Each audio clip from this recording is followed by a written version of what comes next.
அவன் பிறந்தது இலங்கையின் ஒரு சிறிய கிராமத்தில்.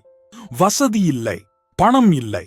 ஆனால் அவன் குடும்பத்திடம் இருந்தது ஒன்று மட்டும்: நல்ல மதிப்புகள். அவனது பெற்றோர் சொல்லிய ஒரே பாடம்: உழைப்பு நேர்மையாக இருந்தால் வாழ்க்கை உன்னை உயர்த்தும். நம்மைப் போல கஷ்டப்படுகிறவர்களை ஒருபோதும் மறந்துவிடாதே. சிறு வயதிலேயே அவன் வேலை செய்தான்.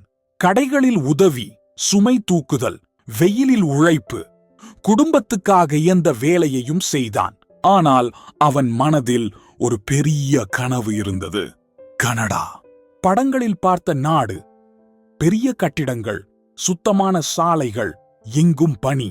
அங்க வாழ்க்கை ரொம்ப ஈஸி என்று பலர் சொன்னார்கள். ஆனால் உண்மை என்னவென்று அவன் இன்னும் அறியவில்லை.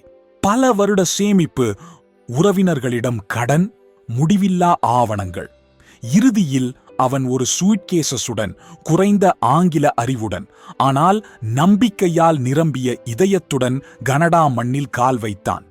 முதல் அதிர்ச்சி உடனே வந்தது: குளிர்காலம், பனி, கடும் காற்று. அவனுக்கு கனவில் கூட தெரியாத வெப்பநிலை. கைகள் வெடித்தன, கால்கள் உறைந்தன. சுவாசமே பனியாக இருந்தது. சின்ன அடுக்குத்தள அறையில் பல இரவுகள் அவன் தனியாக அழுதான். ஆனால் ஒருபோதும் கைவிடவில்லை. அவன் கிடைத்த எந்த வேலையையும் செய்தான். இரவில் அலுவலகங்கள் சுத்தம் செய்தான். அதிகாலையில் பனி அகற்றினான். கிடங்குகளில் நீண்ட நேரம் வேலை செய்தான். குளிர்ந்த தொழிற்சாலைகளில் மணிக்கணக்கில் நின்றான். சில நாட்கள் 16 மணி நேரம் வேலை செய்தான். அவனது உச்சரிப்பை பார்த்து சிலர் சிரித்தார்கள். சில முதலாளிகள் அவனை மதிக்கவில்லை. சில நாட்கள் சரியான உணவுக்கே பணம் இல்லை. ஆனால் தினமும் காலை அவன் சொன்ன ஒரு வார்த்தை: இந்த வலி தற்காலிகம், என் கனவு நிரந்தரம். வருடங்கள் கடந்தன. மற்றவர்கள் சுகத்தில் பணத்தை செலவழித்த போது அவன் ஒவ்வொரு டாலரையும் சேமித்தான். மெதுவாக ஆங்கிலம் கற்றுக்கொண்டான். வியாபாரம் எப்படி நடக்கிறது என்று கற்றான். தோல்வி வந்தது, பிழைகள் செய்தான். ஆனால் கற்றுக்கொள்வதை நிறுத்தவில்லை. ஒரு நாள் அவன் ஒரு சிறிய வியாபாரம் தொடங்கினான். அது தோல்வி அடைந்தது. மீண்டும் தொடங்கினான்.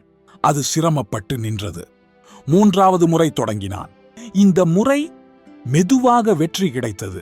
லாபத்தை மீண்டும் முதலீடு செய்தான். வேலைக்காரர்களை மரியாதையுடன் நடத்தினான். யாரையும் ஏமாற்றவில்லை. அதனால் மக்கள் அவனை நம்பினார்கள். பனிப்புயல்கள் வந்தன, பொருளாதார பிரச்சனைகள் வந்தன, மன அழுத்தம் வந்தது.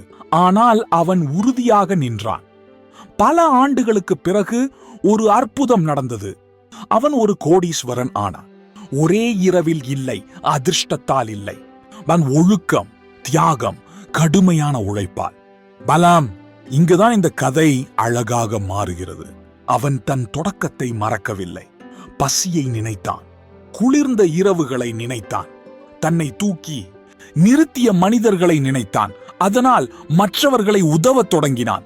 இலங்கையில் ஏழை குடும்பங்களுக்கு உதவி, குழந்தைகளின் கல்விக்காக பண உதவி, கனடாவுக்கு புதிதாக வந்தவர்களுக்கு வேலை வாய்ப்பு, உணவு தானம், தங்குமிட உதவி. எல்லாவற்றையும் சமூக வலைதளங்களில் போடவில்லை. புகழை தேடவில்லை. அவன் நம்பிக்கை: நாம் உயர்ந்த பிறகு மற்றவர்களை உயர்த்தினால்தான் அது உண்மையான வெற்றி. இன்று மக்கள் அவனை பார்க்கும்போது ஒரு வெற்றிகரமான மனிதனை பார்க்கிறார்கள். ஆனால் அவர்கள் பார்க்காதவை: அவன் அகற்றிய பனி, அவன் சிந்திய கண்ணீர், அவன் பசியோடு கழித்த இரவுகள். இந்த கதை அவனுடையது மட்டுமில்லை. இது ஒரு நினைவூட்டல். இலங்கையின் ஒரு சிறிய கிராமத்திலிருந்து வந்த ஒருவன் இந்த குளிரையும் போராட்டத்தையும் கடந்து மரியாதையுடன் உயர முடிந்தால் நீங்களும் முடியும். பெரிய கனவு காணுங்கள், கடுமையாக உழையுங்கள், எளிமையாக இருங்கள். வெற்றி வந்தால் மற்றொருவரையும் உயர்த்துங்கள். அதுவே உண்மையான செல்வம்.